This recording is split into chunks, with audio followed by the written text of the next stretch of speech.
Wait a second.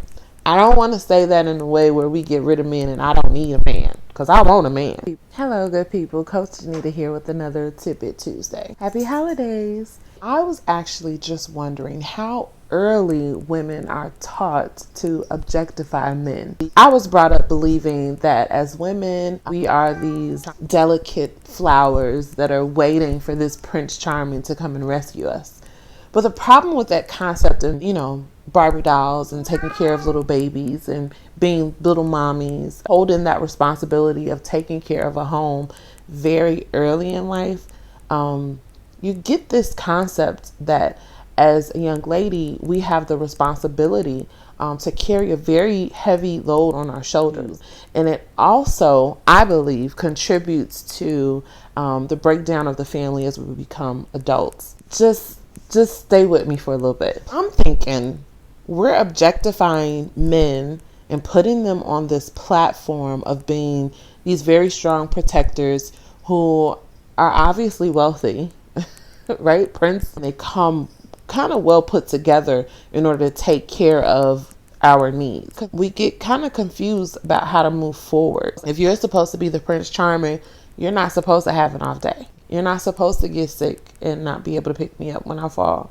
They don't show our men as being vulnerable or sensitive or having emotions or being highly upset. We're not taught how to handle a man that feels passionate about something. If you're only exposed to those things in the fairy tales and you're not able to snap into reality and actually have a relationship, a healthy relationship, and dare I say non-sexual relationship with a man, you really don't understand how the conversations work.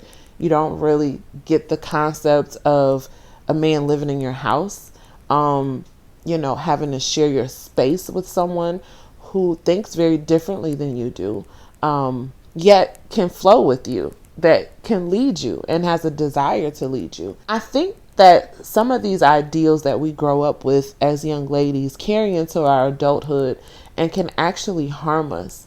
A lot of us feel like, we're just waiting on somebody to come in and save us from life. Let me tell you something. Life is going to happen, whether you're male, female, black, white, yellow, green, gold. Now, the perspectives might be different because of maybe socioeconomic status. Your broke may not be my broke. We have different values. What we desire for our family and our household is very different. I think it's very limiting to have us come up with this thought about what men are supposed to be and are not supposed to be in our lives. As I grew up and even gained spiritual perspective and sat down with, married couples who have been together for decades, a lot of the conversations carried a very similar theme that was very contrary to what I imagined relationships and marriage and family to be. And so because of that, over and over again, I've kind of chiseled at my expectations of what men are supposed to bring to the table. And then I got to this real funny place where I allowed God to come in and show me what's that supposed to look like. The majority of what he showed me was how I could be my own Prince Charming. Wait a second. I don't want to say that in a way where we get rid of men and I don't need a man, because I want a man. And I need a man in my life. What I mean is the concept of someone saving you from life just because I'm single. It doesn't mean that I can't pursue my goals and aspirations. It doesn't mean that I can't have fun. It doesn't mean that I can't travel the world. It doesn't mean that I can't start building a legacy. It shouldn't be our goal in life to get married or connect with someone romantically.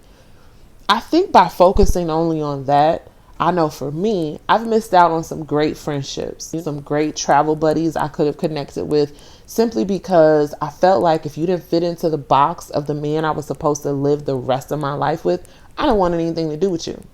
I thought it was a complete waste of time. I've been blessed to be able to do some things that I would love to share with other people, but my mindset had to change. My expectations of friendships and relationships had to change. I encourage you to do the same thing. If you feel like you're locked in a box where you're feeling extremely lonely, especially with the holidays coming up, I encourage you to pray about who's in your circle and who you're not allowing in. There are people who will be there seasonal. And as off as that sounds, you should welcome them in. They still serve a purpose in your life. Just because someone is not compatible with you on a romantic level doesn't mean that you can't be awesome business partners. We can have a lot of things in common and still do some great work in this earth. I hate to say it, but the Prince Charming that we have in our mind may not even exist.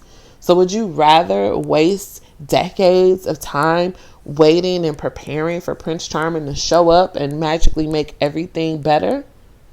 Or would you like to proactively live your life and pursue your passions and your purpose? Do you know what you were made to do in this earth?